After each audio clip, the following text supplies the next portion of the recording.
Bonsoir à tous, bonsoir chers amis, bonsoir chers internautes, bonsoir Marketing TV Monde.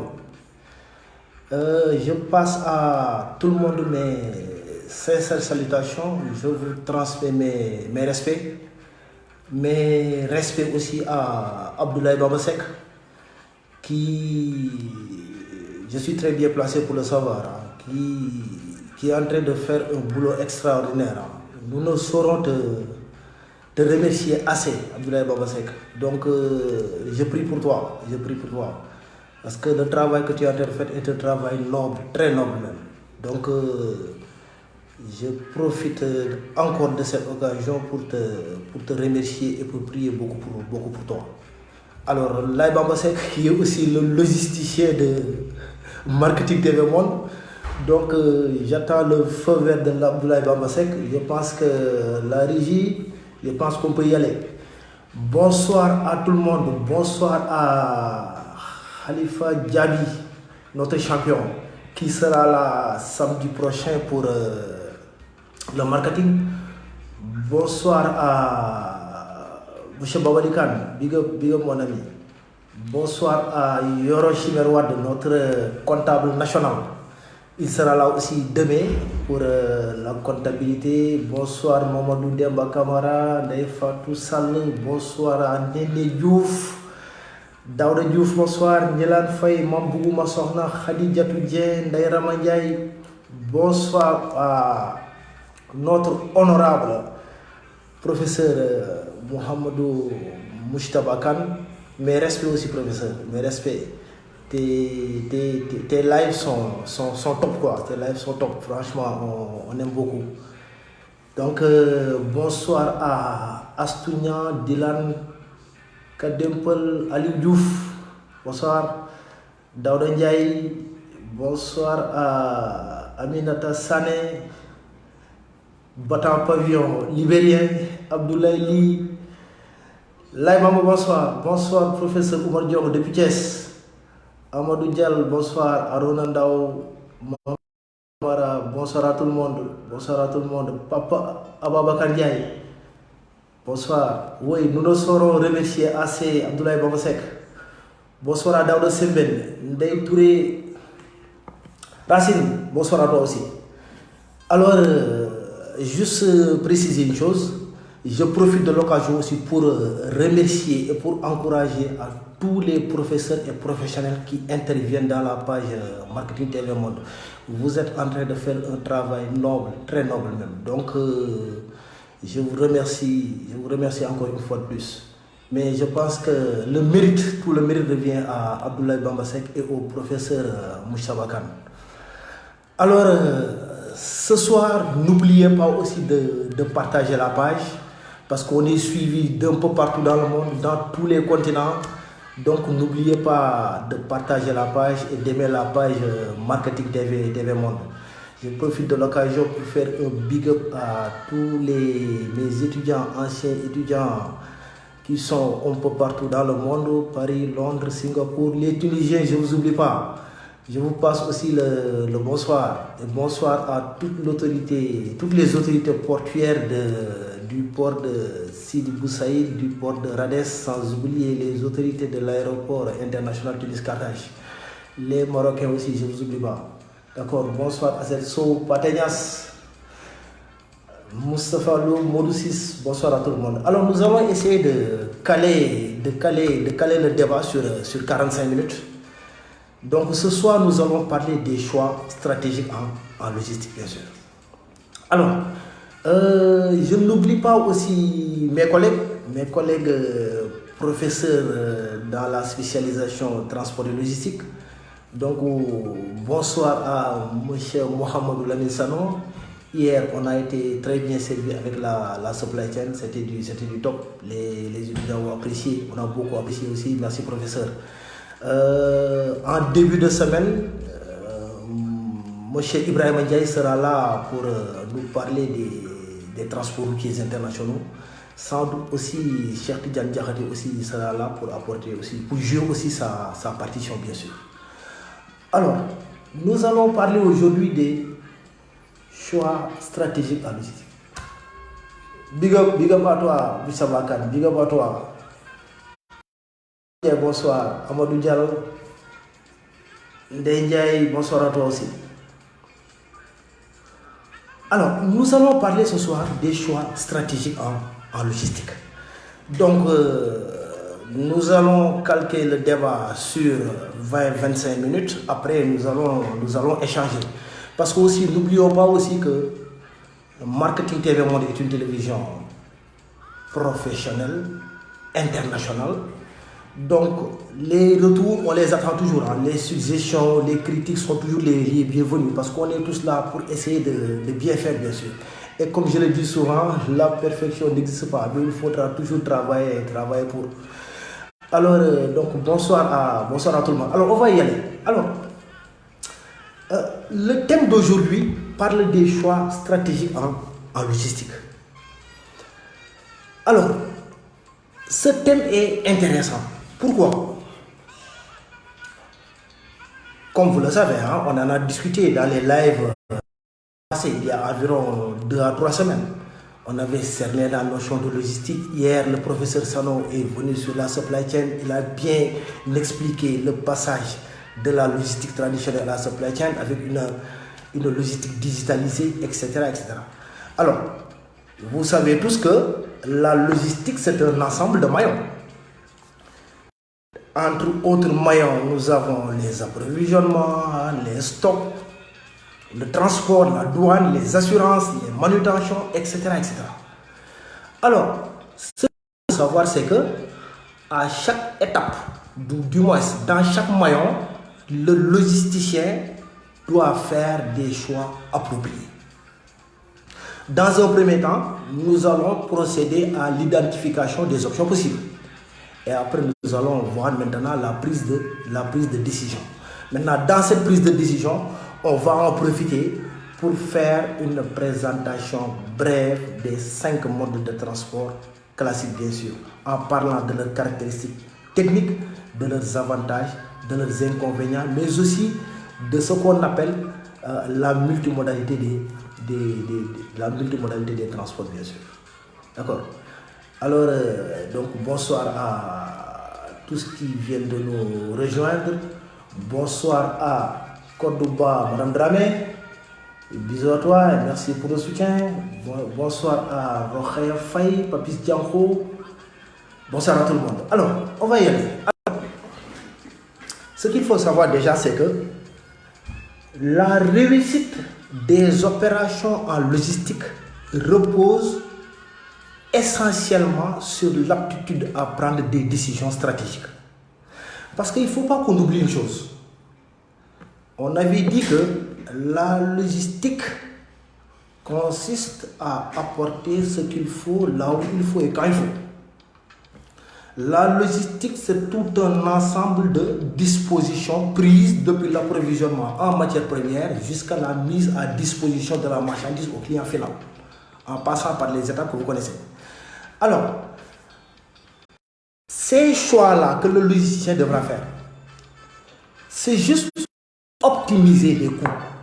Parce qu'en matière de logistique, qui dit logistique dit forcément optimisation. Optimisation veut dire minimiser les coûts. Parce qu'il ne suffit pas de déplacer de A vers B, mais dans ce déplacement, il faudra toujours choisir le mode de transport le plus approprié, dépendant bien sûr des caractéristiques de la marchandise, des caractéristiques de l'emballage, des délais de livraison.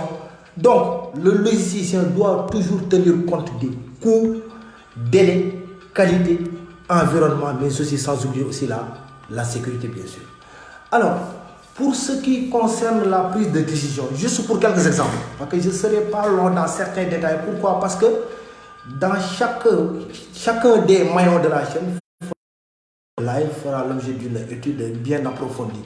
Déjà, je vous l'annonce, demain à 17h, le professeur Mamadou Biran Bodji sera là pour nous parler de la gestion optimale d'un parc automobile. Après, à 20h, viendra notre comptable national, Chimer Wad, pour nous parler aussi de comptabilité, bien sûr. Alors, à titre d'exemple, au stade de la fabrication, les choix pourront porter sur le type de stockage. Mohamed Lamine Sano viendra pour nous parler de la gestion des stocks. Mais aussi le type d'emballage et ainsi que le type de conditionnement. Vous savez tous que l'emballage est une enveloppe de protection dont généralement la marchandise permettant de sécuriser cette marchandise durant le transport, durant la manutention, durant l'entreposage, mais aussi durant le stockage. Alors, contrairement au conditionnement, le conditionnement répond beaucoup plus à des préoccupations purement commerciales. Comment envelopper la marchandise pour qu'elle soit beaucoup plus visible au niveau des rayons de vente. Et là, je renvoie ça à Laïbamba. Laïbamba, il faudra penser à nous faire un live sur le conditionnement. Nous, logisticiens, nous occuperons de ce qu'on appelle l'emballage tertiaire, permettant de sécuriser la marchandise, bien sûr. Alors, bonsoir Natacha Mendy, la digne héritière. Astounia, bonsoir. Alors, là, c'était au stade de la fabrication. Au stade de la vente, les choix pourront porter sur l'incoterme approprié. Et je pense qu'on a eu un long, comme Laïbamba l'a dit, un très long métrage même sur les Incoterms version 2020. Je profite de l'occasion pour répondre à une question qu'on avait laissée en rade, la question de Matelsi, qui disait, je pense, si je ne m'abuse, il négocie souvent, son entreprise négocie souvent des contrats livraison Dakar, mais ils ont tout le temps des soucis avec leurs clients pour la livraison. Bon, je réponds juste que le choix de l'Incoterm dépend des données réelles du terrain. En matière de contrat de vente international, il faut toujours voir ce que vous pouvez faire et ce que vous ne pouvez pas faire. Vous savez tous que la partie la plus compliquée dans un contrat de vente, c'est la partie transport. Donc, il serait préférable de laisser le transport international au vendeur. Comme ça, le vendeur vous livrera la marchandise à destination souhaitée. Maintenant, cette livraison peut être une vente CFR, une vente CIF, une vente DAP, DPU ou bien DDP. Donc, ce sera à vous de voir comment bien négocier le contrat de vente et pour aussi inciter le vendeur à bien maîtriser les termes du contrat de vente. Parce que souvent, le point de livraison de la marchandise pose problème. Donc, la localisation géographique, j'y insiste beaucoup encore. Alors, au stade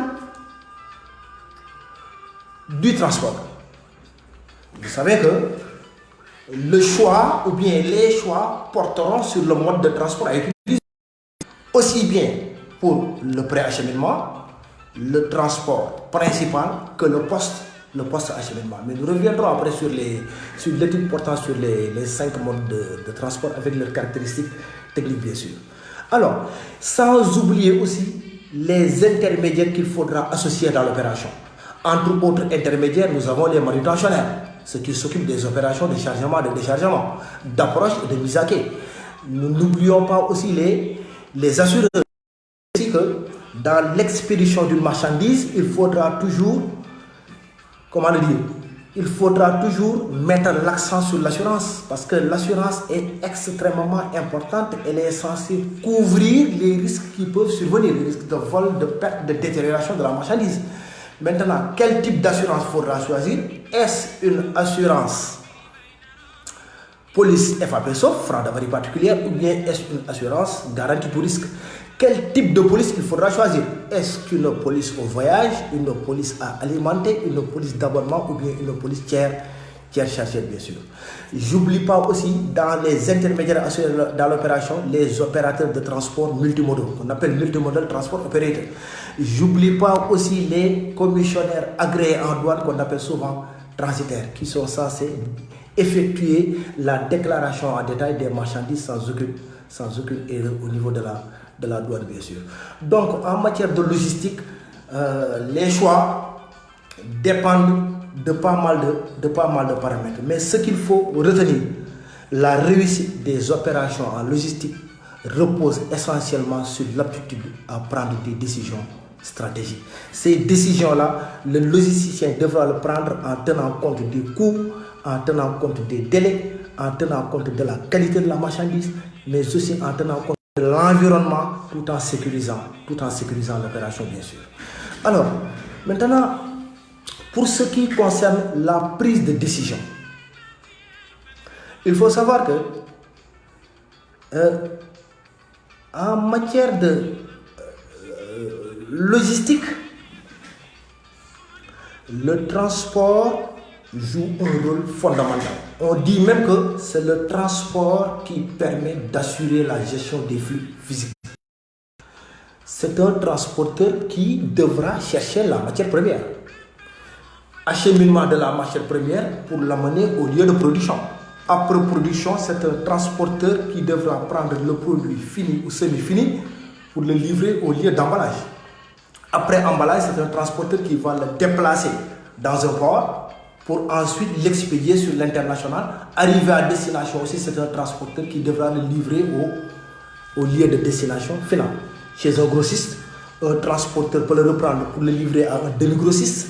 Un autre transporteur peut le reprendre pour le livrer à un détaillant et un autre transporteur finalement peut le reprendre pour le livrer à un consommateur, bien sûr. Donc, le transport permet de relier les unités de production entre elles. Mais aussi le transport permet ce qu'on appelle la rencontre physique finale entre le client et son produit. C'est d'ailleurs la raison pour laquelle on dit que le transport est le maillon le plus sensible de la chaîne logistique. Alors, au stade du transport, je pouvais évoquer les types d'expédition. Mais là, j'aurais préféré, parce que les types d'expédition, vous l'entendez, ça renvoie au conteneur. C'est les full container load et les un container load. Mais je profite de l'occasion pour vous annoncer que samedi, nous fêterons ensemble l'anniversaire du conteneur. Samedi 25, dimanche le 26, c'était dans la nuit du 25 au 26 avril 1956 que Malcolm McLean a inventé le conteneur qui a révolutionné les transports, mais aussi toute la chaîne logistique, bien sûr. D'accord. Donc, les types d'expéditions, nous les réserverons au live portant sur le conteneur, bien sûr. Alors, pour en venir au mode de transport, on dit souvent qu'il y a 5 modes de transport classiques. Les terrestres, à savoir le transport routier, le transport ferroviaire et le transport fluvial. Ensuite, il y a les deux géants, à savoir le transport aérien et le transport maritime. Mais on a tendance à oublier les transports par conduite. Ah oui, il faut pas des modes de transport aussi. Ils sont importants, pourquoi? Parce qu'ils permettent de déplacer une très grande quantité de marchandises sur de très longues distances. Là, je sous-entends les gazoducs pour le transport du gaz naturel, les aqueducs pour le transport de l'eau potable, exemple la SDE ou bien la nouvelle société Serco, des aqueducs pour nous approvisionner en eau potable. L'ONAS utilise aussi des aqueducs pour l'évacuation des eaux usées. Donc les aqueducs, les gazoducs, les oléoducs pour le transport du pétrole, sans oublier aussi les pipelines, bien sûr. Donc on a tendance à les oublier, c'est pourquoi je voudrais bien revenir sur ces modes de transport-là qu'on appelle transport par conduite, bien sûr. Alors, pour ce qui concerne les 5 modes, nous allons les prendre un par un. Mais bien sûr, je répète encore, faire juste une présentation brève sur ces 5 modes de transport en parlant de leurs caractéristiques techniques, de leurs avantages et de leurs inconvénients. Parce qu'après, il y aura des lives. Chacun des modes de transport fera l'objet d'une étude très bien approfondie, bien sûr. Alors, la logique voudrait qu'on commence par les terrestres. Sur terre, sur mer, ensuite par air. D'accord? Alors, les transports terrestres. Je commence par le transport routier. Donc, nous avons aussi un débat national portant sur le transport routier avec le transport du riz. Le transport du riz, bien sûr. Alors, le transport routier. Le transport routier est réglementé par la Convention de Genève, Convention internationale portant sur le transport de marchandises par route, qui a été signée le 19 mai 1956 à Genève et qui est entrée en application le 2 juillet 1961. Le transport routier est effectué par des véhicules automobiles simples, qu'on appelle des camions. Ils peuvent aussi être articulés ou semi-remorques, ce qu'on appelle des véhicules longs, sans oublier aussi les trains routiers. Les véhicules souvent sont différenciés par le nombre d'essieux. L'essieu, c'est l'axe métallique placé sous le véhicule qui rejoint les roues au niveau des extrémités. Donc l'essieu permet de déterminer la capacité de charge d'un véhicule, bien sûr. Alors le transport routier est intéressant. Pourquoi?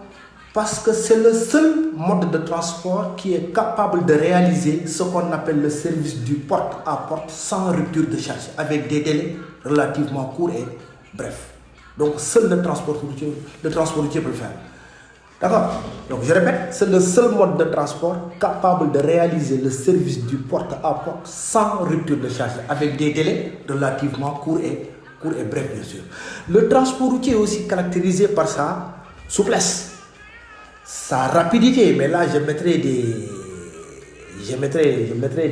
guillemets. Pourquoi? Parce que la rapidité dépend bien sûr de la charge, de la capacité de charge du véhicule, bien sûr. Alors, mais de l'autre côté, le transport routier aussi a des inconvénients. L'un de ces inconvénients majeurs, c'est sa charge qui est limitée. Ah oui, les véhicules, qu'ils soient des véhicules automobiles simples ou bien articulés par remorque ou semi-remorque, dépassent rarement 40-45 tonnes. D'accord? On peut avoir 60 ou 70, mais là c'est pour les trains routiers. Et vous savez que les trains routiers, il y en a peu dans le monde. On en retrouve beaucoup du côté de l'Australie, mais il y en a peu dans le monde. Donc, en grosso modo, c'était pour une présentation brève portant sur le transport routier. Alors, il y a un débat national sur le transport du riz. Vous savez, M. Mohamedou Lamine Sano l'a dit hier. Ça, c'est l'affaire des musiciens. Maintenant, si on est dans un pays où tout le monde veut tout savoir, ça devient compliqué. D'accord?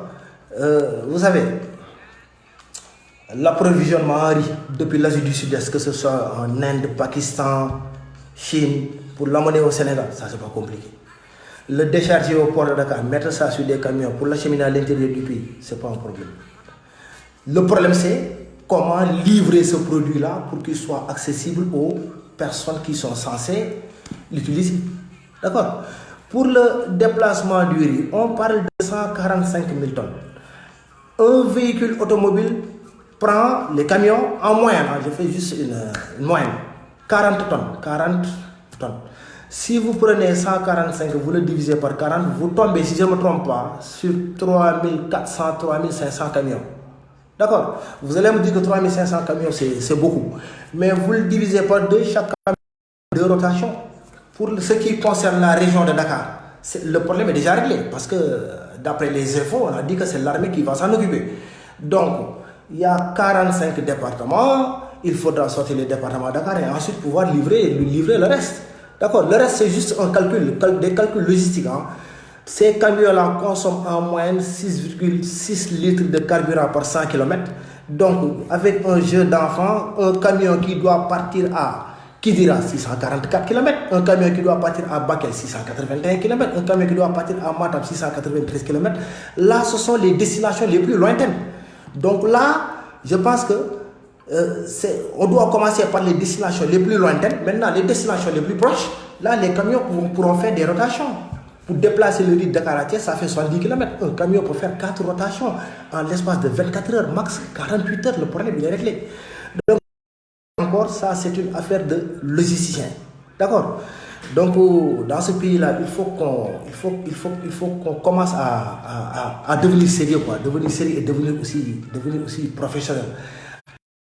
Sur des choses, voilà, qui ne nous font pas progresser. Je profite de l'occasion pour glisser un peu sur le riz. Parce que le professeur Moussa Bagan m'a posé la question hier. Comment peut-on mobiliser de gros stocks de riz en période de Covid-19? Là, vous savez, je pense que le président de la République actuellement, il est en train de gouverner par ordonnance. Mais il n'a qu'à réquisitionner le riz. Hein. Parce que d'après les infos, pas mal d'industriels ont d'importants stocks de riz, donc situation exceptionnelle, mesure exceptionnelle. Hein. D'accord? Donc là, je vois une question de Boy, M. Moussa Bakan qui demande l'explication détail opération depuis le chargement jusqu'au déchargement. Oui, vous savez, ça c'est la chaîne de transport. La chaîne de transport. Une marchandise qui est importée par voie maritime. Déjà, depuis les lieux de production, c'est-à-dire les usines, les établissements du producteur, le produit il est déplacé jusque dans un port. Parce que s'il s'agit d'un produit comme le riz, c'est un produit, c'est une très grande quantité. Donc l'essentiel, l'idéal c'est de le déplacer par voie routière. Arrivé dans un port, le port de chargement, on le met sur navire, souvent c'est les navires vraquiers utilisés pour le transport des pondéreux, pour le déplacer national. Arrivé au port de destination, le riz il est déchargé dans un port, dans une zone portuaire, souvent c'est le terminal vraquier. Après déchargement, maintenant, ce qu'on appelle en transport rupture de charge, ce riz-là, il est rechargé sur des camions pour être livré à destination finale. Maintenant, dans cette opération, il y a l'aspect douane qui entre en jeu, il y a aussi l'aspect manutention, aussi qui entre en jeu, bien sûr. D'accord. Alors, j'essaierai de noter les questions en même temps. Oui, Khadim Bamba, merci beaucoup pour la répétition. Le transport routier, le seul mode de transport capable de réaliser le service du porte à porte sans rupture de charge avec des délais relativement courts et brefs, bien sûr. Oui, M. Wadi, je pense que M. Wadi Chimer, les manquements que j'ai constatés sur le transport du riz, je pense que c'est ce que je viens d'expliquer. Donc, nous sommes dans un pays où, je pense, hein, oui, nous sommes dans un durian, oui, effectivement, j'ai bien noté. Donc, je disais que donc, ce transport de riz-là, ça c'était l'affaire des logiciens. Hein. Si vous donnez ça à Cheikh Tidiane Diakhaté ou bien au professeur Ibrahim Ndiaye Mohamedou Lamine Sano, en l'espace de 72 heures, ce problème-là est réglé. D'accord. Il suffit juste de savoir la caractéristique technique des camions, les distances, la consommation par litre de carburant par kilomètre. D'accord. Les charges fixes, les charges. C'est des choses qu'on enseigne aux étudiants tout le temps en classe. Hein. Les coûts d'exploitation des véhicules routiers. Ça, c'est des choses qu'on règle en 2 temps, 3 mouvements. C'est pas si compliqué que ça. D'accord. Oui, Daouda Ndiaye qui me parle du Sénégal, tout est politisé. Vous avez parfaitement raison. Donc, j'en étais sur le transport routier. Donc, je vais essayer d'évoluer un peu. Après, j'en viendrai aux questions. Alors, après le transport routier, le transport... Hier aussi, le même débat s'est posé. Parce que ce qui a compliqué ce transport du riz, c'est qu'on n'a pas de plan B. On n'a qu'un seul plan. M. Wadi, pour revenir encore sur votre question, il n'y a pas de plan B. On n'a pas de chemin de fer. Le transport ferroviaire, c'est le seul mode de transport qui est capable de concurrencer le transport maritime de par sa capacité de charge. Le transport ferroviaire est le relais immédiat du transport maritime. D'accord. Mais aujourd'hui, si nous avions un chemin de fer efficace reliant Dakar à toutes les grandes villes du Sénégal, Dakar, Thiès, Dakar, Touba, Dakar, Saint-Louis, Dakar, Ziguinchor, mais on n'aurait pas ce problème-là. Le chemin de fer allait régler le problème. Ensuite, les camions allaient prendre le relais pour faire distance. Mais la politique ferroviaire dans ce pays, vous avez tous constaté ce que ça donne. On me parle du train express régional. Oui, c'est important. Mais ce qu'il faut savoir, quand on parle d'économie des transports, mais on se focalise beaucoup plus sur le transport de marchandises. D'accord. Donc, c'est un cri que je lance aux autorités. D'accord. Il faudra insister sur la politique ferroviaire, surtout pour ce qui concerne l'axe Dakar-Bamako, 1230 km. Il nous faut un chemin de fer efficace à grand écartement. D'accord. Ou bien même Dakar-Kidira sur ces 644 km. D'accord. Après, on verra comment on va prolonger ça au-delà de la frontière. À Bamako, à la Koulikoro, se trouvent les sénégalais au Mali, à Korofina, et pourquoi pas ensuite le prolonger jusqu'à Mopti, Zender, aller jusqu'au Burkina, etc., etc. Parce que c'est le même débat qui revient. Le débat sur l'Interland. On parle de compétitivité du port de Dakar. La compétitivité d'un port, je vais le répéter encore et je ne cesserai de le répéter. La compétitivité d'un port se mesure dans sa capacité à desserter l'Interland. D'accord. Les ports les plus efficaces au monde sont des ports qui sont très bien connectés à l'Interland. L'Interland veut dire l'intérieur des terres. Connexion par voie routière. Des connexions par voie routière, sans oublier aussi les connexions les connexions fluviales. Alors le transport ferroviaire, il est intéressant. Il est le seul mode qui est capable de concurrencer par sa capacité de charge. Son tonnage est important. Le chemin de fer fait partie des rares modes de transport qui respectent ce qu'on appelle le transit time. Le transit time, c'est la durée du voyage. Il existe plusieurs types de wagons pour toutes sortes de marchandises, bien sûr. Et bien sûr, dans ces types de wagons-là, hein, je ne peux pas manquer de faire un arrêt sur les wagons squelettes, les wagons kangourous, permettant de transporter des véhicules routiers chargés de marchandises. D'accord? Ce qu'on appelle le ferroutage dans le jargon de la logistique, bien sûr. D'accord? Alors, le transport ferroviaire aussi a des inconvénients. L'inconvénient du transport ferroviaire, c'est souvent, c'est un mode qui est caractérisé par... c'est-à-dire qu'en matière de transport ferroviaire, il y a beaucoup de pollution. Il y a la pollution sonore, hein, la pollution atmosphérique, l'émission de gaz, etc. etc. D'accord? Mais c'est un mode de transport quand même qui garde toute son efficacité, bien sûr. Alors, pour revenir sur ce que j'ai dit tout à l'heure, le transport routier est le seul mode capable de réaliser le service du porte à porte sans rupture de charge. Le transport ferroviaire peut aussi le faire. Mais si l'entreprise exportatrice et l'entreprise importatrice disposent de ce qu'on appelle des embranchements particuliers. Qu'est-ce qu'un embranchement particulier? Ce sont des lignes ferroviaires privées qui sont connectées à la voie de circulation générale quittant des locaux de l'entreprise. Donc ça permet au chemin de fer d'effectuer ce qu'on appelle le service du porte à porte. D'accord. Ensuite, troisième mode de transport, le transport fluvial. Vous savez que le transport fluvial se réalise dans des voies navigables naturelles. Fleuves, rivières, hein, les lacs, sans oublier les canaux. Il y a deux canaux qui ont joué un rôle fondamental dans le développement du transport international maritime, à savoir le canal de Suez en Égypte et le canal de Panama en Amérique centrale, bien sûr. Alors, c'est un mode de transport qui est caractérisé par son tonnage important, le transport très compétitif. Les coûts sont fiables, mais aussi inconvénient, c'est sa lenteur aussi. Hein. D'accord? Là-bas, on utilise des engins qu'on appelle des barges, des péniches, voire même des bateaux, bien sûr. D'accord? Alors, ensuite, les deux géants, à savoir l'aérien et le maritime. Donc, pour ceux qui nous ont rejoints entre-temps, là, je vois Natacha qui nous parle de maillon le plus important. D'accord? Alors, pour ceux qui nous ont rejoints, aujourd'hui, on parle des choix stratégiques en logistique. Au début, on a parlé de l'identification des options possibles. On a parlé des choix que le logicien devra prendre au stade de la production, parlant du stockage, de l'emballage, du conditionnement. Au stade de la vente, le choix pourra porter sur l'incoterme approprié. Au stade de la fabrication, entre autres, production, emballage, stockage ainsi que le conditionnement. D'accord? Sans oublier aussi les intermédiaires à associer dans l'opération. D'accord? Les transitaires, les manutentionnaires, les multimodal transport operators, etc., etc. Ensuite, on a glissé sur la prise de décision.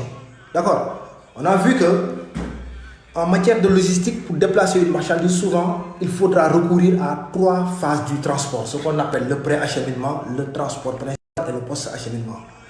Souvent, le logisticien doit trouver la combinaison adéquate. D'accord? Le choix du mode de transport dépend de plusieurs détails. Le choix du mode de transport peut dépendre de la nature de la marchandise. Le choix du mode de transport peut dépendre du type d'emballage. Le choix du mode de transport peut aussi dépendre des délais de livraison ainsi que de la sécurité, bien sûr. Alors, pour ce qui concerne le transport aérien,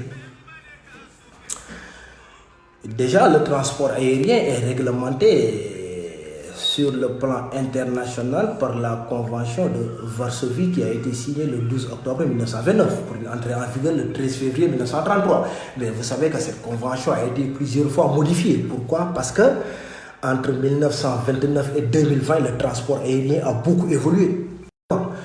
Alors, il y a eu le protocole de l'A.E., il il y a eu le protocole de Guatemala City, il y a eu la convention de Guadalajara, il y a eu les 4 protocoles de Montréal en 1975 et enfin il y a eu la convention de Montréal qui a été signée le 28 mai 1999 pour une entrée en application le 4 novembre 2003. Alors, le transport aérien est intéressant. Pourquoi? En matière de transport aérien, il y a plusieurs types d'avions. Nous avons des avions de ligne destinés exclusivement au transport de passagers. Nous avons des avions mixtes où les passagers sont logés sur le pont principal et la marchandise rangée dans la soute. Donc les avions mixtes peuvent transporter des passagers et des marchandises. Et enfin, nous avions les avions cargo. Les avions cargo sont destinés exclusivement au transport de marchandises. Ils permettent le chargement d'unités qu'on appelle des igloos, des palettes ou bien ce qu'on a l'habitude d'appeler ULD, en anglais United Load Devices. Ce sont des unités de chargement réglementées par l'IATA. Bien sûr, on ne peut pas parler de transport aérien sans oublier les 2 grands organismes qui ont organisé ce transport, à savoir l'International Air Transport Association, créé le 19 avril 1945 à La Havane, qui est les compagnies aériennes, organisations privées, mais aussi de l'autre côté, nous avons l'OACI, l'Organisation de l'Aviation Civile Internationale, dont le rôle est d'assurer la sécurité de la navigation aérienne et qui a été créé le 7 décembre 1944 à Chicago. Alors, l'avantage du transport aérien réside dans ça. Le transport aérien est très rapide, force. Le transport aérien aussi est intéressant. Pourquoi? Parce que on peut réduire les coûts d'emballage. Parce que la marchandise est sécurisée. Pourquoi? Parce qu'elle voyage à l'intérieur de ce qu'on appelle la soupe. Elle n'est pas très bien exposée. Et vous savez que plus la marchandise est exposée, elle ne court pas beaucoup de risques. D'accord? Mais de l'autre côté, il y a des inconvénients.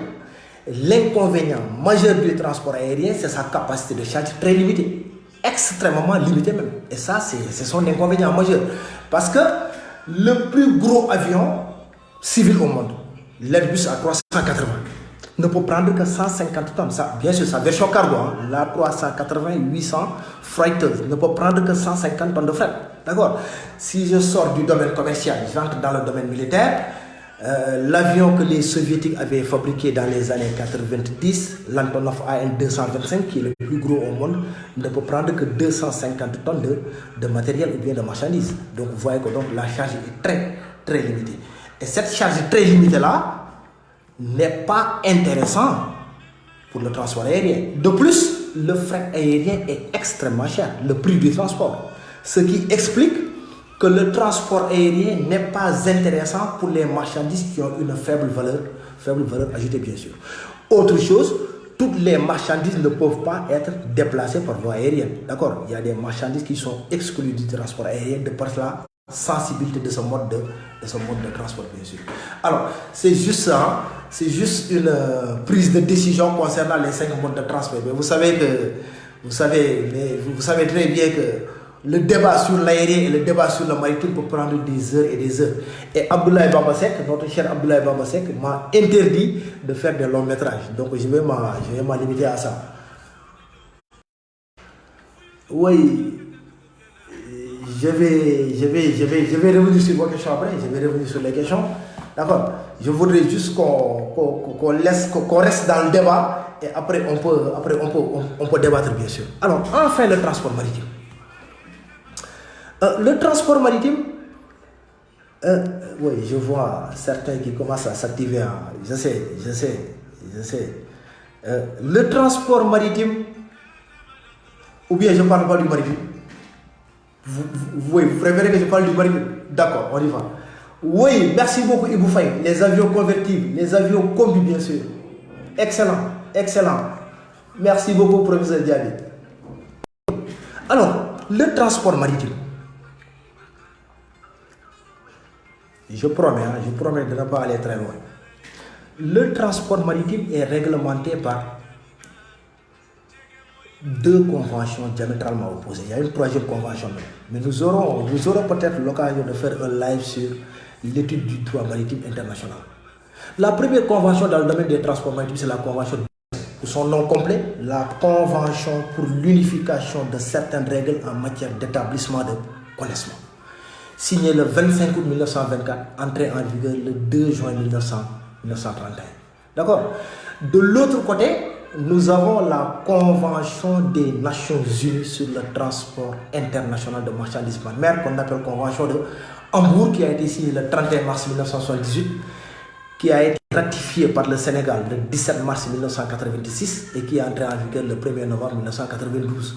Mais depuis son entrée en vigueur, en 1992, on a assisté à une guerre juridique sans merci entre Bruxellois et Hambourgeois. Et c'est la raison pour laquelle l'ONU a demandé aux professionnels du monde maritime de se réunir le 23 septembre 2009 à Rotterdam pour signer une dernière convention afin d'unifier les règles du droit maritime international. Ce qu'on a appelé International the Contract of Carrying Goods wholly or partly by sea, also known as Rotterdam Rules, date at Rotterdam, September 27, 2009. Pour la traduction, Convention internationale portant sur le contrat de transport de marchandises effectué entièrement ou partiellement par mer, plus connu sous le nom de Règle de Rotterdam, qui a été signée à Rotterdam le 23 septembre 2009, mais qui n'est pas encore entré en vigueur. Alors, on dit que le transport maritime, c'est l'instrument de la mondialisation. Le transport maritime, c'est l'épine dorsale du commerce international. Le transport maritime, c'est un vecteur essentiel du commerce international. Pourquoi? Parce que vous savez que la première étape de la c'était l'internationalisation des échanges. Après, il y a eu ce qu'on appelle la transnationalisation des échanges. Et à la fin, on a parlé de mondialisation, ensuite de globalisation. Mais tout ça a été rendu possible grâce au rôle joué par les transports. Pourquoi? Parce que les navires peuvent desservir tous les points du monde et transporter de très grandes quantités de marchandises. C'est ça qui fait l'importance du transport maritime. Sans oublier que le prix du transport maritime est très fiable, très acceptable si on doit le comparer au fret aérien, bien sûr. Alors, le transport aérien est caractérisé par sa capacité de charge très élevée. Aujourd'hui, il y a des types de navires qu'on appelle des super tankers, des navires super pétroliers. Ils sont capables de transporter jusqu'à 550 000 tonnes de pétrole brut. Aujourd'hui, il y a des navires porte-conteneurs qu'on appelle des navires overpost Panamax ou bien des superpost Panamax, capables de transporter jusqu'à 23 500 conteneurs de 20 pieds, bien sûr, de 20 pieds. D'accord? Alors, le transport maritime est caractérisé aussi par les types, comment on dit, par caractéristiques techniques aussi. Nous n'oublions pas le navire. D'accord? Il y aura une émission spéciale pour le navire. Il y aura une émission spéciale. Ne vous inquiétez pas. Alors, il y a plusieurs types de navires pour toutes sortes de marchandises. D'accord? Le temps ne me permettra pas de les énumérer tous, mais juste à titre d'exemple, il y a des navires vraquiers pour le transport des céréales, des navires, il y a des navires rouliers pour le transport des charges roulantes, des navires porte-conteneurs, des navires grumiers pour le transport du bois, des pénardiers pour le transport du vin, etc., etc. Alors, l'autre avantage du transport maritime, mais comme je l'ai dit tantôt, samedi prochain, on parlera longuement du conteneur. D'accord? Mais il faut savoir une chose, c'est les navires porte-conteneurs sont les véritables stars de ce mode de transport, bien sûr. Alors, de l'autre côté quand même, le transport maritime n'a pas que des avantages, il y a aussi des inconvénients du transport maritime. Entre autres inconvénients, c'est même l'inconvénient majeur du transport maritime, c'est sa lenteur. Le transport maritime est lent, très lent même. D'accord? Les navires modernes roulent à 40-45 nœuds. D'accord? Nœuds, c'est... En matière de transport maritime, on ne parle pas de vitesse moyenne, mais on parle de nœuds. D'accord? Un nœud égale à 1852 mètres par heure. D'accord? En maritime aussi, on ne parle pas de kilomètres, mais on parle de miles nautiques. Un mile nautique équivaut à 1852 mètres, bien sûr. Alors, entre autres inconvénients, l'encombrement des zones portuaires. Aujourd'hui, c'est un fléau. Si vous regardez les dernières cotations des compagnies d'armement, il y a une nouvelle taxe, pas une nouvelle que ça, qui est arrivée il y a près de 2 ans. emergency port congestion surcharge. Parce qu'à l'époque, on parlait de port congestion surcharge d'encombrement portuaire. Les navires parfois arrivent dans les eaux intérieures du pays de destination sans effectuer aucune opération commerciale. Pourquoi? Parce que leur poste à quai est occupé par un autre navire, ou bien les conteneurs ou bien les marchandises qui ont été déchargées n'ont pas pu être évacués. Rester en rade. Mais ce navire qui reste en rade n'effectue aucune opération commerciale. Donc l'armateur est en train de perdre beaucoup d'argent. Alors ce sont des taxes, des frais qu'il va répercuter au chargeur et qu'il va appeler port congestion surcharge. Aujourd'hui, dans certains ports, c'est devenu même une urgence, bien sûr. Et ça aussi, c'est un inconvénient du transport maritime. En dehors de sa lenteur, il y a l'encombrement portuaire, sans oublier aussi les ruptures de charge. Les ruptures de charge, vous savez, rares sont les modes de transport capables d'éviter les ruptures de charge. Et aux opérations de prêt ou bien de post-acheminement, bien sûr. Je ne saurais terminer des inconvénients du transport maritime sans parler aussi de la piraterie maritime. Ah oui, vous savez qu'aujourd'hui, la piraterie est un fléau mondial. C'est pourquoi l'OMI, l'Organisation maritime internationale, a sorti une liste de zones à haut risque que les navires doivent éviter. Pourquoi? Parce que la piraterie, il sévit. D'accord. Le temps est supérieur pour prendre le temps, mais entre autres zones, le golfe d'Aden, la Somalie, la mer Rouge, mais aussi le golfe de Guinée, vers les ports de Lagos, etc., etc., bien sûr. Alors, l'OMI a sorti des statistiques, les dernières statistiques datent de 2017, pas l'OMI exactement, je m'excuse, la CONUSA, la Commission des Nations Unies pour le commerce et le développement. Dans ces dernières statistiques, ils disent que le transport maritime est 400 fois plus important que le transport ferroviaire.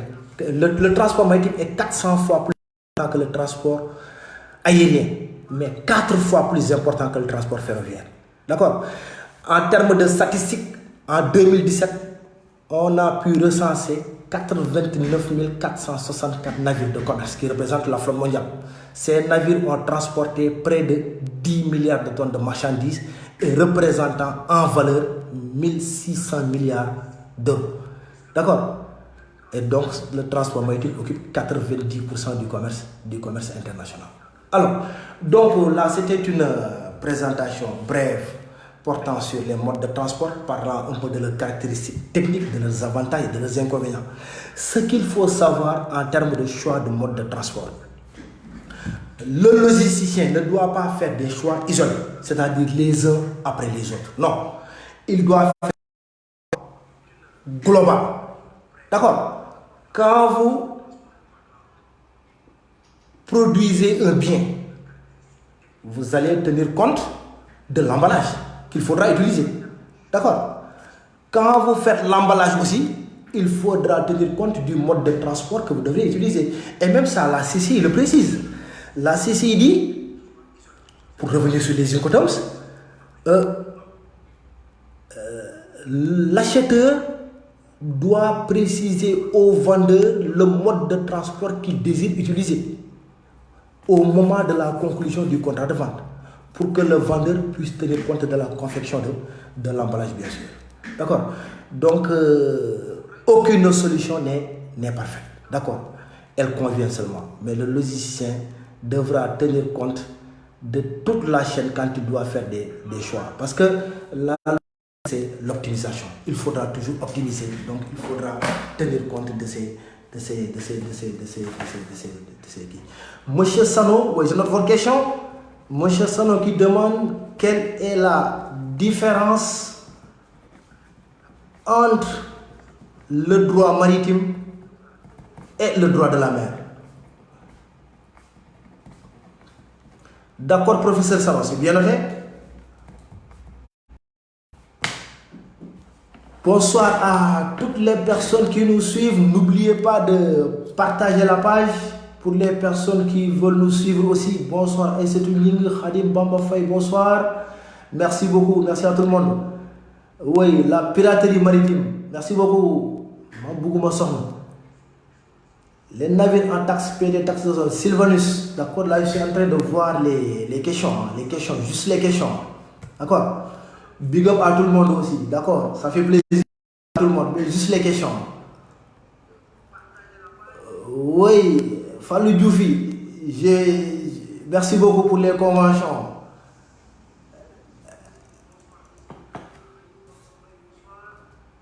Cheikh Tidiane Diakhaté, la logistique humanitaire fait référence le plus souvent à la logistique d'urgence comme appui besoin des populations atteintes de séismes, de catastrophes de guerre. Évidemment. Parfait, parfait, Cheikh Tidiane Diakhaté. On attend ton passage sur Marketing TV, ça fait plaisir. Bonsoir à Mohamed Djedjou. Oui, on attend le professeur Wade, notre comptable national demain. Bonsoir Eva Diop. Je note la question de Ibrahim Ndiaye. Les dispositions à prendre pour le transport, partie la plus touchée par le Covid-19.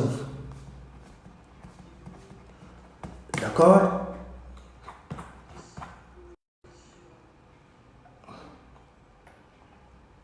Bonsoir Khadim Baba, heureux de te voir aussi. Papa Babacar, quand le logisticien finit de faire les calculs coût transit time, sur quoi devra se baser pour faire un choix final? D'accord. Choix final après coût transit time. D'accord.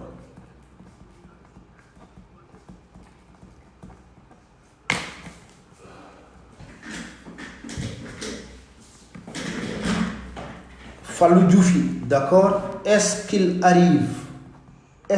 n'arrive pas des moments où le logisticien est obligé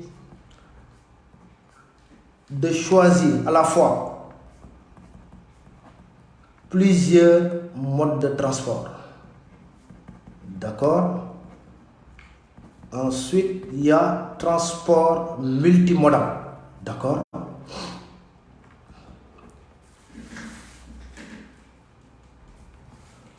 Yubi Balde. Merci beaucoup pour les partages. Merci beaucoup. Oui, le temps, on est pris par le temps. C'est pourquoi je ne peux pas faire tous les commentaires. Mais on va juste se focaliser sur les questions, quoi. Yubi Balde, l'effet du cours des devises par rapport au prix du transport.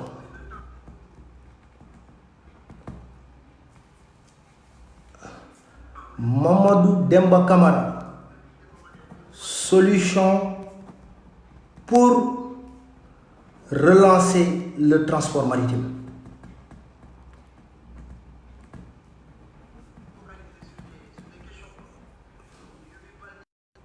Et solution pour désencombrer le port de Dakar. D'accord. Le port de Dakar. Ok, on va essayer de répondre à ces questions-là. Pour la question de... Comment il s'appelle encore?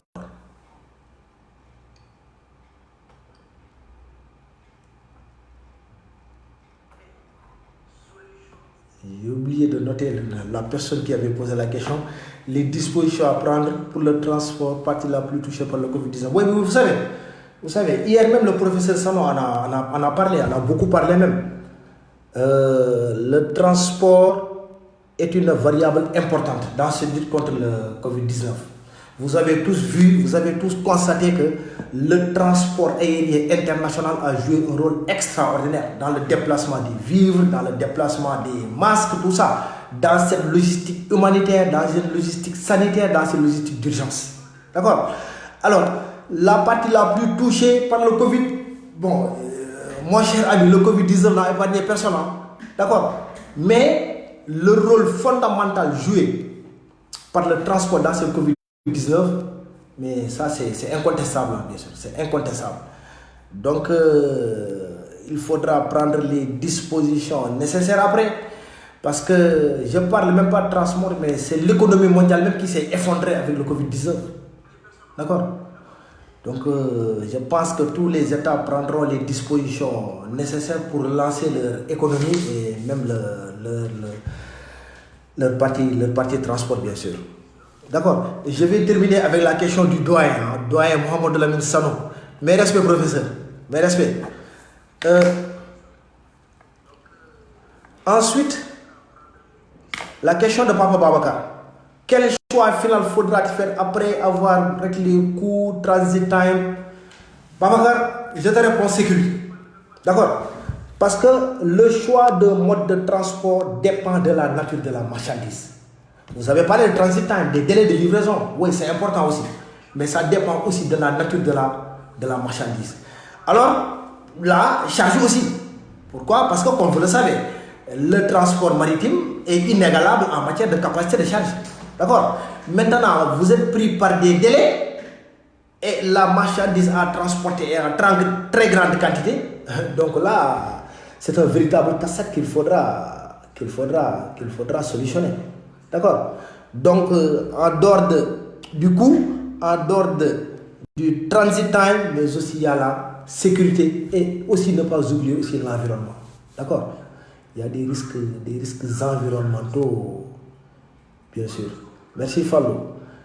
Hein? Les règles de la haie, la responsabilité minimale des armateurs, je suis parfaitement d'accord. Ensuite, il y a une question qui dit, est-ce que dans une... Je pense que c'est la question de Dufia. Est-ce qu'on peut choisir plusieurs modes de transport à la fois? Dépendant de la localisation géographique des parties au contrat. Parce que tout à l'heure, j'ai dit que le transport routier est le seul mode de transport capable de réaliser le service du porte-à-porte sans rupture de charge. Yoro Chimer Wade est vendeur basé à Dakar. Mohamedou Lamine Sano est acheteur, il est basé à Bamako. D'accord? La quantité de la marchandise est dans les 20-25 tonnes. On peut recourir à un seul mode de transport, un transport unimodal pour déplacer de porte à porte et il n'y aura pas de rupture de charge. Et maintenant, si ces deux personnes-là que je viens de citer, Yoro Chimer Wade est à Dakar, Mohamedou Lamine Sano est à Tunis, Yoro Chimer Wade devra trouver un moyen pour déplacer la marchandise depuis ses usines jusqu'au port de Dakar. Préacheminement, ça vous appelez souvent préacheminement. Arrivé au port de Dakar, il doit déplacer la marchandise, port de Dakar, port d'Aradès. Arrivé à Aradès, port d'Aradès aussi, il devra livrer la marchandise dans les locaux de l'acheteur Mohamed Lamine Sano à destination convenue à Tunis. Donc là, on a pu faire recours à 3 modes de transport. D'accord?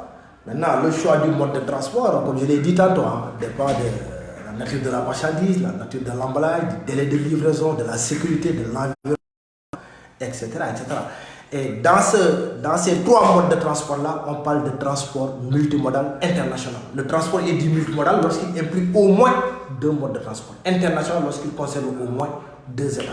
Je pense aussi qu'on aura l'occasion de parler des systèmes de transport, le transport plurimodal, le transport multimodal, le transport intermodal, le transport superposé, ferroutage, méroutage, etc., etc.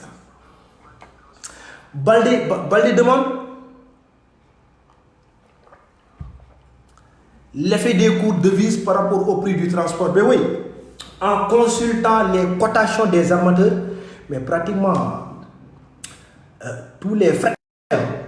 D'accord? Les conférences maritimes, vous savez que c'est les conférences qui fixent le prix du transport. Les conférences maritimes ont baissé le prix du transport. Pourquoi? Parce que l'offre est largement supérieure à la demande. D'accord? Donc les prix, forcément, les prix vont baisser. D'accord? Et puis autre chose, le prix du baril du pétrole, je n'ai pas les chiffres exacts, mais si je ne m'abuse, vous pouvez me rectifier. La semaine passée, on était à $32 américains. Et vous savez que le prix du baril du pétrole qui chute, mais forcément, ça va se répercuter sur le prix du transport, le fret maritime. N'oubliez pas, les correctifs, le BAF, etc. Les cours de devises. Wall Street a chuté, Londres Paris, Francfort, tout ça, ça va se répercuter aussi sur les devises des conférences maritimes que vous appelez souvent le CAF ou bien Interim Currency Participation, bien sûr. D'accord. Alors, il y a Bamba qui demande quelle solution pour relancer le transport maritime et pour désencombrer le port de Dakar. Oui. Je vais donner un exemple. Toujours pour revenir encore sur ce débat du riz. Monsieur Moussa Bakan, Monsieur Wad aussi pour répondre à vos questions aussi. Je vais faire une pierre deux coups. Mais si notre transport maritime était extrêmement développé, mais vous pensez qu'il est normal qu'un pays qui a 700 km de côte ne bénéficie que d'un seul grand port maritime international qui est le port autonome de Dakar? Et ça, c'est pas normal. Je prends l'exemple de la Tunisie. Mais les Tunisiens, vous savez qu'ils ont 7 ports maritimes alignés sur 45 km de... Et chacun de ces 7 ports est destiné à un trafic particulier. Mais ça permet d'assurer la fluidité du transport. Ça permet aussi d'éviter les encombrements portuaires. Ça permet aux navires d'entrer, de sortir, d'effectuer leurs opérations commerciales dans des temps records. Et nous savons tous que en matière de logistique comme en matière d'affaires, le temps c'est de l'argent. Donc ça c'est un défi qu'il va falloir relever.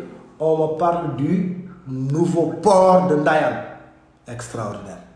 Mais 60 ans après les indépendances, je pense qu'on ne peut pas bénéficier de 700 km de côte. Le Sénégal est un pays largement ouvert sur l'océan Atlantique. Il n'est pas normal qu'on ait un seul grand port maritime international. On parle du port de Ziguinchor, du port de Kaolack. Je suis d'accord.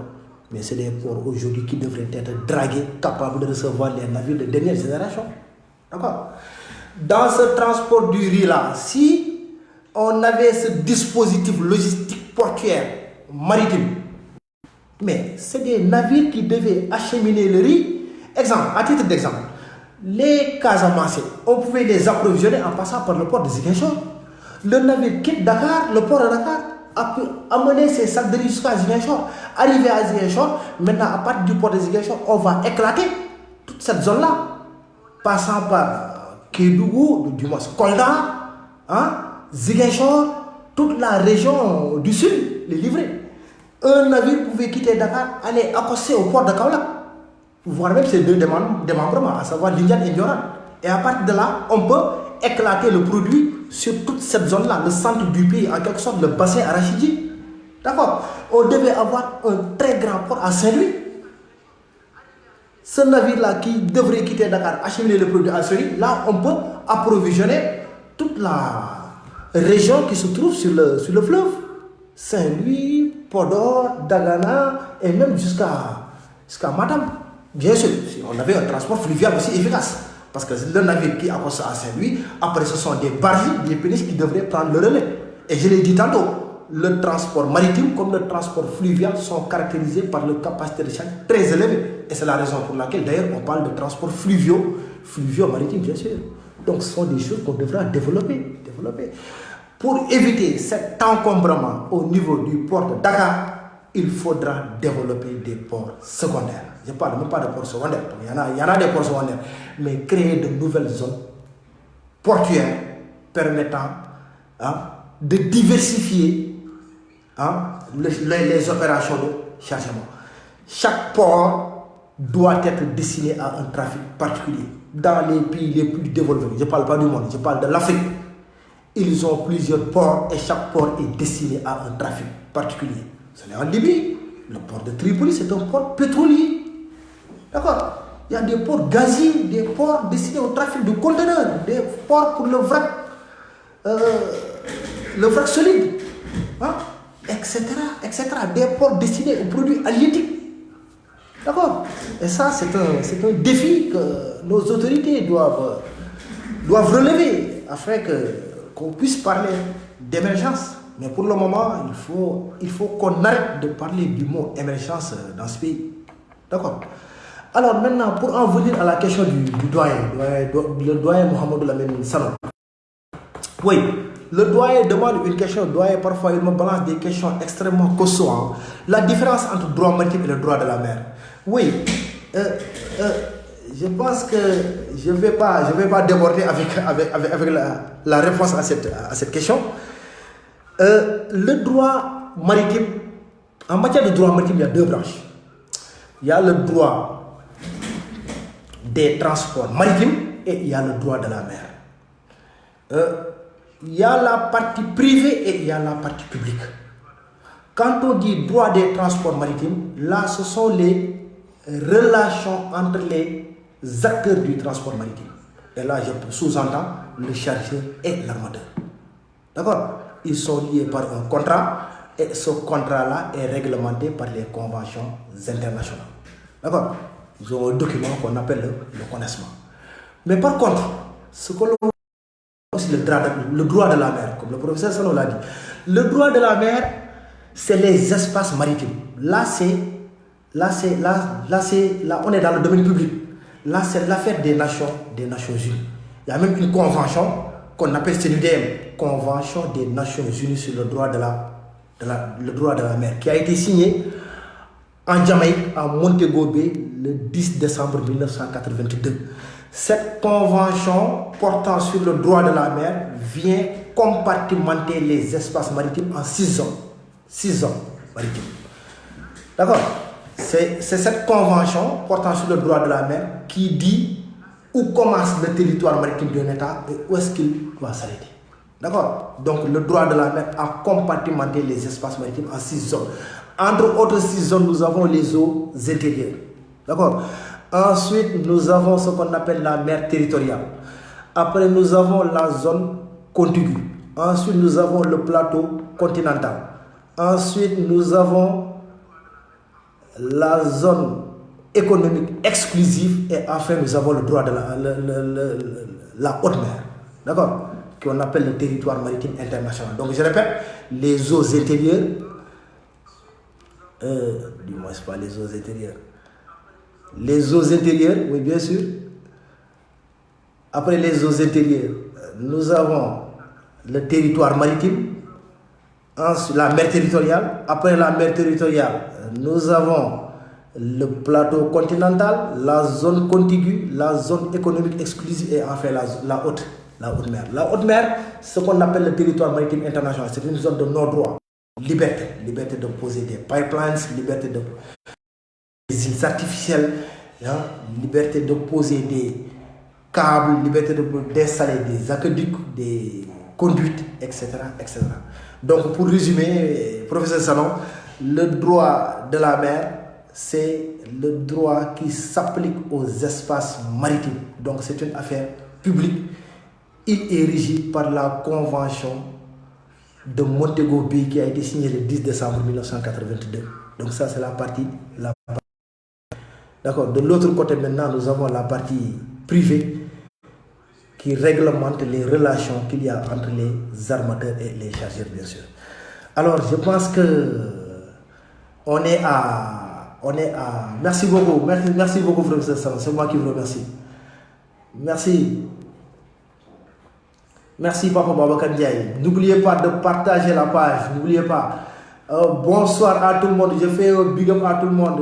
Désolé, mais j'étais trop concentré sur le thème et aussi sur les questions. Mais je fais un big up à tout le monde. D'accord? Je n'oublie pas tous les professeurs qui interviennent ici. J'oublie pas le professeur Elhaj Ibrahima Niang. C'était parfait. On a beaucoup aimé. D'accord, votre interprétation en marketing la fois passée. Merci beaucoup, professeur Sano. Merci beaucoup, Chimer Wad. Monsieur Ibrahima Ndiaye sera là sûrement entre lundi et mardi pour nous parler des transports routiers internationaux. Monsieur Cheikh Tidiane Diakhaté aussi sera là. Dans la semaine aussi, il y a pas mal d'intervenants qui seront là. Khalifa Diaby, je n'oublie pas aussi pour le samedi prochain, bien sûr. Donc, je pense qu'on est à... je pense qu'on est à une heure d'émission. Donc, là, je pense avoir respecté le timing. Je n'ai pas fait un très long métrage. Merci beaucoup. Donc, big up à tous les toutes les personnes qui nous ont suivis. J'oublie pas Papa Fodé Dramé, mon petit frère qui est à Paris, Boubacar Diamé, aussi à M. Kébé. Laïba Maseke et moi, on a prévu une émission à l'aéroport international Blaise Diagne à la fin du confinement. D'accord. Donc, je profite de l'occasion pour te saluer Doudou et sa femme Alimatou Sadia Dramé et le petit Babacar. Donc, big up à vous. Big up à tout le monde. Patagnas, je ne vous oublie pas. Babacar Ndiaye, Fatou Fana, j'ai fait Sophie Mbaye. Merci beaucoup. Merci à tout le monde. Donc, merci beaucoup. Je vous remercie. Je vous donne rendez-vous samedi prochain. Et là, nous allons fêter ensemble l'anniversaire du conteneur avec Malcolm McLean le 26 avril 1956 avec le SS Cargo Ideal X quittant le port de Newark pour le port de New Jersey avec 58 remorques routières à bord, ce qui marqua le véritable début de la containerisation, bien sûr.